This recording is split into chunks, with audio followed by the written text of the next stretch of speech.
Forget Santa Claus. The Furman University football faithful would not mind having Ty Pennington drop in this holiday season, hoping their home will soon get an extreme makeover. According to Furman Athletic Director Dr. Gary Clark, when Paladin Stadium was built in 1981, it was the top football facility in the Southern Conference. However, no major upgrades or renovations have been made to the stadium since then. Meanwhile, Furman's SoCon counterparts have bulldozed their way to the head of the class. Literally.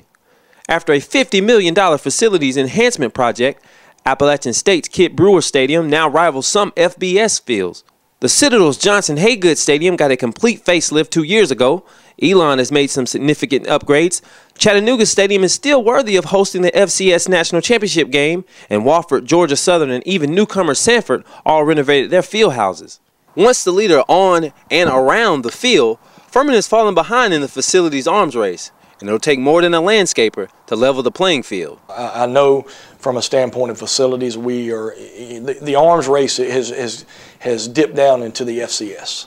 The arms race was in the BCS, and now it has kind of dipped down, especially into our league. When you look at what has happened around our league, the buildings that are going up, the stadium improvements that are happening, and you know, I know our stadium was built in 1981.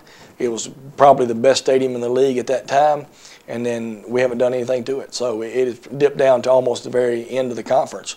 And so those are things we've got to look at. We've got to look at as an athletic department, and certainly that's something that concerns me as a football coach. There is an arms race. It's certainly muted compared to the BCS level schools, but it's a part of it. It's all a trickle down and so forth. And one of the things that we're constantly evaluating is where do we stand within our peers and that sort of thing. And right now we're a little bit behind, but it's an interesting phenomenon. It's a cyclical phenomenon that, you know, 2 years ago we're way ahead of most everybody. So that's only happened really in the last 2 years, where people have done a nice job of upgrading their facility. And so we're in the midst of the same process.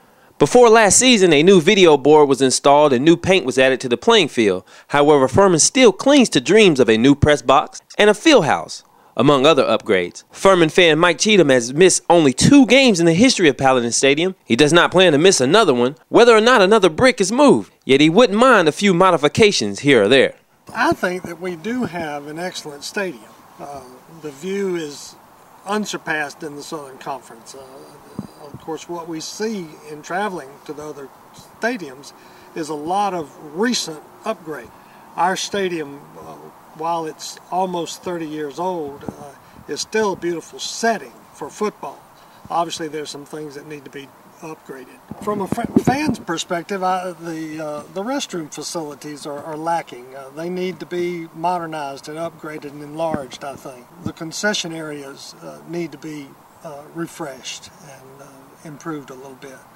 Our concourse is cluttered with vendors during the ball game, and there needs to be space for these outside vendors to be able to set up without cluttering up the concourse. Clark said although the blueprints have been drafted for such renovations, raising awareness of the needs for upgrades and raising the funds to do something about it are two totally different things. It's hard to put an exact time frame on it. Of course, the fundraising is a big piece of that. And so as that unfolds and we're able to raise the funds that are needed, and we're trying to figure out exactly what those funds are. But it's a lot of money. It's not $1 or $2. But certainly if you look at what Elon's done, Sanford, I mean, you're talking a $7 to $10 million project, clearly, in looking at those kinds of buildings. The talk among a lot of fans is a perceived lack of support from the administration. I think to upgrade the stadium would show that the support from the administration of the university is there. That in turn would generate increased interest among fans and among folks who have the money to finance these types of improvements. Being a private school, it's all private money that certainly has got to be donated, and that's where you start trying to raise the money. But bottom line is, right now, with the state of our economy, it's very tough to raise that money. But you know, we've got to keep pushing forward. We do have some plans that are drawn for a field house and for a press box, a new press box, imploding our old press box. And they're drawn and they look good on paper. But until I see that bulldozer pull over there, I won't get too excited.